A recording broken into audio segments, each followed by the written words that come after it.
Slaughter હાઉસમાંથી ગાય ભેંસના માંસના વેપારનો આરોપ. જનતા દળના આક્ષેપ બાદ ત્રણેયને પાણીગેટ પોલીસ મથકે લઈ જવાયા. વડોદરા શહેરમાં આવેલા સ્લોટર હાઉસ ખાતે ગાય અને ભેંસના માંસ ચામડાના ગેરકાયદેસર વેપાણ થતો હોવાના ગંભીર આક્ષેપ જનતા દળ દ્વારા કરવામાં આવ્યા છે. આ મામલે કાર્યકરો સ્થાનિક રહેવાસીઓ સ્થળ પર પહોંચતા જ ભારે હોબાળો મચી ગયો હતો. પ્રાપ્ત માહિતી અનુસાર સ્લોટર હાઉસમાં સામાન્ય રીતે મૃત પશુઓ લાવી તેમનો નિકાલ કરવામાં આવે છે, પરંતુ આજે જનતા દળ અને સ્થાનિક દ્વારા સ્થળ તપાસ કરતા કેટલાક લોકો ત્યાં પશુઓના ચામડા અને માંસની ચીરફાડ કરી રહ્યા હોવાનું જાણવા મળ્યું હતું. કાર્યકરોએ આ બાબતે ત્યાં હાજર લોકોને પૂછપરછ કરતા તેમણે ત્યાં નોકરી કરતા હોવાનો અને ₹12,000 પગાર મળતો હોવાની વાત કબૂલ્યાનો દાવો કર્યો છે. કોર્પોરેશન હસ્તક હોવા છતાં પગાર કોણ ચૂકવે છે તે મુદ્દે શંકા જતા જનતા દળ અને સ્થાનિકોએ પોલીસને જાણ કરી. ત્યારબાદ પાણીગેટ પોલીસ સ્થળ પર પહોંચી 3 વ્યક્તિઓને પૂછપરછ માટે પોલીસ મથકે લઈ ગઈ હતી અને આગળની કાર્યવાહી હાથ ધરવામાં આવી હતી. જનતા દળ દ્વારા પોલીસ ફરિયાદના આધારે નિષ્પક્ષ તપાસ કરીને દોષિતો સામે કડક કાર્યવાહી કરવાની માંગ કરવામાં આવી છે. હવે જોવાનું રહેશે કે પોલીસ તપાસમાં શું બહાર આવે છે અને આક્ષેપોમાં કેટલું તથ્ય છે. वार्ड नंबर 16 में हम लोग आज 4-5 दिन से मुद्दा चल रहा है। 2 दिन पहले पिंकी बहन से मिलने के लिए हम लोग ट्राई भी किया था।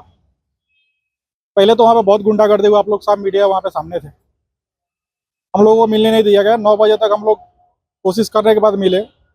चेयरमैन साहब चिल्ला के बोल रहे थे कि नहीं वहाँ पे ऐसा कुछ भी नहीं होता है। आज हमारे कार्यकर्ता का फोन आया कि इस तरह से यहाँ पे गाय का खुलेआम चमड़ा उधेरा जा रहा है और मांस का टुकड़ा ये पूरे सिटी में पता नहीं किधर लेके जाके लोग सप्लाई बरसों से कर रहा है।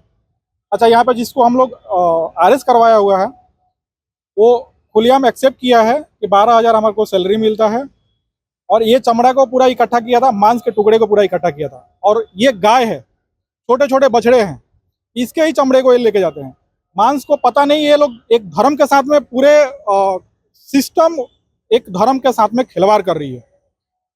मेयर श्री और चेयरमैन श्री ये दोनों लोगों को कहना था कि इसमें 14 करोड़ रुपया हम लोगों ने 1 साल पहले आवंटित किया हुआ है। आप जाके एक बार देखो, 14 पैसे का काम नहीं हुआ होगा। ऐसे ही गाय भैंस सब सड़ रहे हैं, कोई देखने वाला नहीं है और खुलेआम इसका व्यापार हो रहा है चमड़े का। आज हम लोगों ने 3 लोगों को पुलिस को बुला के अरेस्ट करवाया हुआ है। देखते आगे क्या कार्रवाई होगा। शायद हो सकता है कि इसके ऊपर भी वो लोग राजनीति करे, फोन करे और ये FIR नहीं होने दे, लेकिन हमारी पार्टी जब तक FIR नहीं होगा तब तक यहाँ से नहीं जाएगी। आगे हम लोग इसका लड़ाई 100% लड़ते रहेंगे जब तक इसका निदान नहीं निकलता है। का नाम? मैं मृत्युंजय सिंह राजपूत, JDU जिला अध्यक्ष वडोदरा।